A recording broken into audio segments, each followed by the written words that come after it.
Morning students, have a nice day. Today we are going to discuss our next part of this textbook. Here in this last part or in our last class we were discussing the poem Somebody's Mother. I think you have read the poem and understood all the things in the poem. Here we have read the poem Somebody's Mother and we have to go through some of its activities. All of the activities in this poem is mainly making rhyming words, collect rhyming words from the poem and alliteration, just like that. These all things you have or we have discussed in our earlier classes or in our first part of the textbook. We have discussed about alliteration, rhyming words, etc. So you try to write the alliteration from the poem and rhyming words just like that. That means you have to do all the activities as your own. Okay, here we can go through our next part in page 117. We have a small story, the wooden cup. The wooden cup.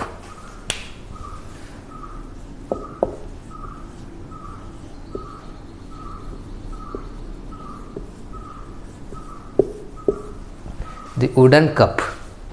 What is wooden cup? Yes, we all know a cup made of wood, that is wooden cup. മരം കൊണ്ടുണ്ടാക്കിയ cup.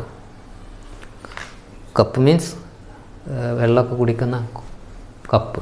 Okay, here this story is written by whom? Domenico Vittorini. He was born in 1892 and died in 1958. Was an Italian author and professor. He is an Italian author and professor. He was born in Italy and later went to USA and taught at the Temple University and the University of Pennsylvania. His most famous book is The Thread of Life. Understand? Yes. Here we can go through the story, the wooden cup. We all love our parents. We all love our parents. നമ്മളെല്ലാവരും നമ്മുടെ മാതാപിതാക്കളെ എന്ത് ചെയ്യുന്നുണ്ട്? സ്നേഹിക്കുന്നുണ്ട്. Don't you also love your grandparents? അതുപോലെ തന്നെ നിങ്ങൾ നിങ്ങളുടെ ഗ്രാൻഡ് പാരൻസിനെയും മുത്തശ്ശന്മാരെയും മുത്തശ്ശിമാരെയും ഒക്കെ സ്നേഹിക്കുന്നില്ലേ? What do they do for you? അവർ നിങ്ങൾക്ക് വേണ്ടി എന്താണ് ചെയ്തു തരാറ്? What do you do for them? അവർക്ക് നിങ്ങൾ എന്താണ് ചെയ്തു കൊടുത്തിട്ടുള്ളത്? Anyway, let's come to the topic, the wooden cup.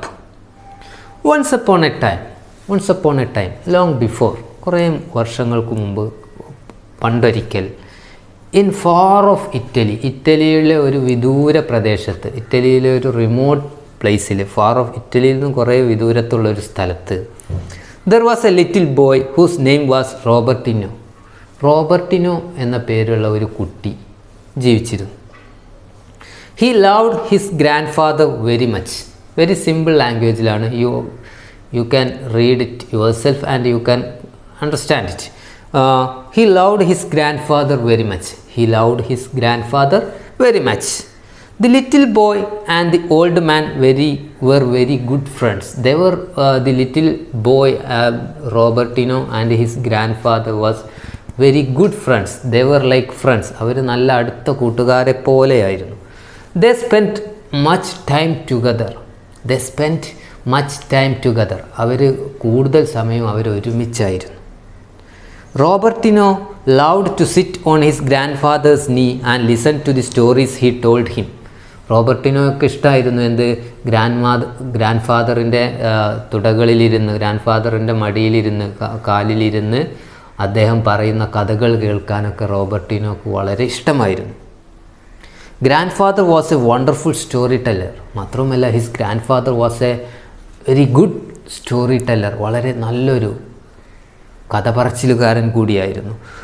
And oh the stories he told, oh എത്രയൊക്കെ കഥകൾ, എന്തെല്ലാം കഥകളാണ് അദ്ദേഹം പറയാറ്. ഫെയറി ടെയിൽസ്, അതായത് അത്ഭുത കഥകൾ. ആൻഡ് എക്സൈറ്റിംഗ് ഹണ്ടിങ് സ്റ്റോറീസ്, അത് വേട്ടയാടലിൻ്റെ എക്സൈറ്റിംഗ് ആയിട്ടുള്ള കഥകൾ. Like the one in which grandfather himself had once caught an eagle. അതിൽ ഏത് കഥയും പറയാറുണ്ട്. ഒരിക്കൽ ഗ്രാൻഡ് ഫാദർ വേട്ടയാടി ഒരു ഈഗിളിനെ പിടിച്ച, ഒരു ഈഗിൾ, ഒരു കഴുകനെ പിടിച്ച കഥയും ഒക്കെ പറയാറുണ്ട്. പരുന്തിനെയൊക്കെ പിടിച്ച കഥ പറയാറുണ്ട്. There was a strong bond of love between the two. ഇവർ രണ്ടുപേർക്കിടയിലും നല്ലൊരു സ്നേഹത്തിൻ്റെ ബോണ്ട്, നല്ലൊരു സ്നേഹത്തിൻ്റെ റിലേഷൻ, ബന്ധം ഉണ്ടായിരുന്നു. Grandfather had come to live with Robertino's parents when grandmother died. Grandfather had come to live with Robertino's parents when grandmother died.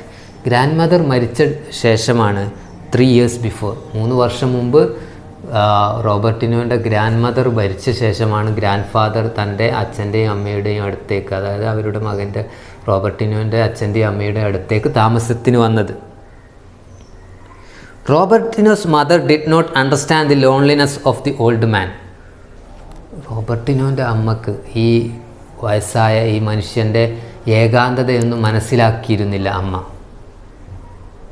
Sometimes she was very impatient with him. പലപ്പോഴും തൻ്റെ മുത്തശ്ശനോട് ഈ റോബർട്ടിനോൻ്റെ അമ്മ വളരെ ഇംപേഷ്യൻ്റായിട്ട്, അക്ഷമയായിട്ടായിരുന്നു പെരുമാറിയിരുന്നത്, തീരെ ക്ഷമയില്ലാതെയായിരുന്നു പെരുമാറിയിരുന്നത്.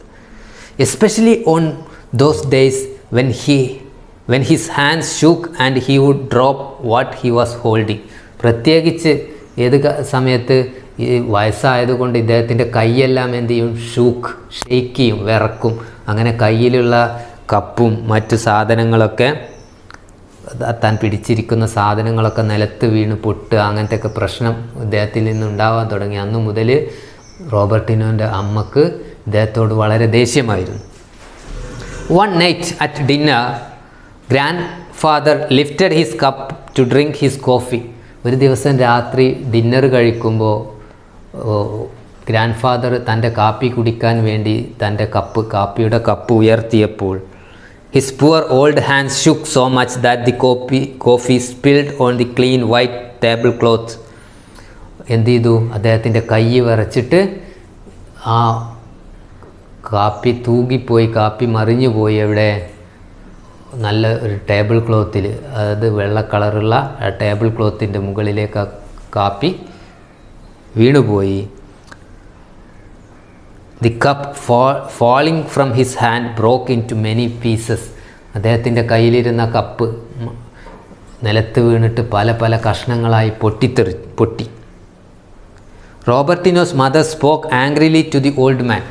അപ്പോൾ റോബർട്ടിനോയുടെ അമ്മ ഈ വയസ്സായ ആളോട് വളരെ ദേഷ്യപ്പെട്ട് സംസാരിച്ചു. Grandfather never said a word in reply but only looked at her with sadness in his ice.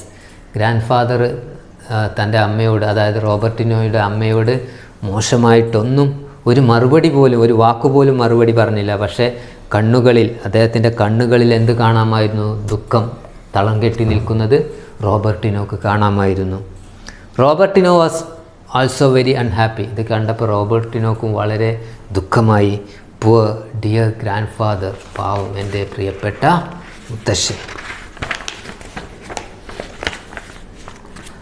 After that grandfather had to eat all alone at a little table in the kitchen. അതിനുശേഷം എല്ലാം റോബർട്ടിനോൻ്റെ grand ഫാദറിന് അമ്മ ഭക്ഷണം കൊടുത്തത് എവിടെയാണ്, കിച്ചണിൽ വെച്ചാണ്. There was sadness in his ice when he heard about this new arrangement. There was sadness in the gentle smile he gave his grandchild. There was sadness in his eyes when he heard about this new arrangement. ഈ പുതിയ arrangement കണ്ടപ്പോൾ അവൻ്റെ മനസ്സിൽ ആകെ ദുഃഖമായി. അതായത് തൻ്റെ മുത്തശ്ശൻ ഇനി മുതൽ അടുക്കളയിലാണ് ഭക്ഷണം എന്നറിഞ്ഞപ്പോൾ റോബർട്ടിനോക്ക് വളരെ ദുഃഖിച്ചു. There was sadness in the gentle smile he gave his grandchild. അതുപോലെ തന്നെ പുതിയ അറേഞ്ച്മെൻറ്റിൽ അദ്ദേഹത്തിന് വളരെ ദുഃഖമായിരുന്നു. അതുപോലെ തന്നെ തൻ്റെ പേരക്കുട്ടിക്ക് തൻ്റെ ഗ്രാൻഡ് ചൈൽഡിന് കൊടുക്കുന്ന ആ മുത്തശ്ശൻ നൽകുന്ന ആ ചിരിയിൽ പോലും ആ ദുഃഖം തളം കെട്ടി നിന്നിരുന്നു. As soon as Robertino finished his dinner he would run into the kitchen to be with the old man he loved so much. അങ്ങനെ റോബർട്ടിനോ തൻ്റെ ഭക്ഷണം കഴിക്കൽ കഴിഞ്ഞാൽ ഡൈനിങ് ടേബിളിൽ നിന്ന് പെട്ടെന്ന് തന്നെ അടുക്കളയിൽ പോകും. എന്തിന്? തനിക്ക് ഏറ്റവും പ്രിയപ്പെട്ട ആളുടെ കൂടെ ഇരിക്കാൻ വേണ്ടിയിട്ട്. And the kitchen became a beautiful land where there was no pain and no sadness. അങ്ങനെ അവനെത്തുമ്പോൾ ആ കിച്ചൺ വളരെ സന്തോഷകരം, ഒരു ബ്യൂട്ടിഫുൾ ലാൻഡായി മാറും, വളരെ മനോഹരമായ ഒരു ഭൂമികയായി മാറും. Where there was no pain and no sadness, അവിടെ ദുഃഖമോ വേദനയോ ഇല്ലാത്തൊരു സ്ഥലമായി മാറും. There the old man and the little child could move about happily hand in hand. അവിടെ ഈ ഓൾഡ് മാനും ഈ ചെറിയ കുട്ടിയും എന്ത് ചെയ്തു? Could move about happily hand in hand, കൈ പിടിച്ച് വളരെ സന്തോഷത്തോടെ ജീവിച്ചു. അതായത് അടുക്കളയിലായി പിന്നെ അവരുടെ ജീവിതം, ഈ മുത്തശ്ശൻ്റെ ജീവിതം. അപ്പോൾ അതിലേക്ക് ആരും വരാൻ തുടങ്ങി, റോബർട്ടിനോയും വരാൻ തുടങ്ങി. The remaining parts we can discuss in our next class. I think you have already understood all the paragraphs. If you have any doubt, you can ask me, and you read this paragraph 1 or 2 times. Okay, thank you.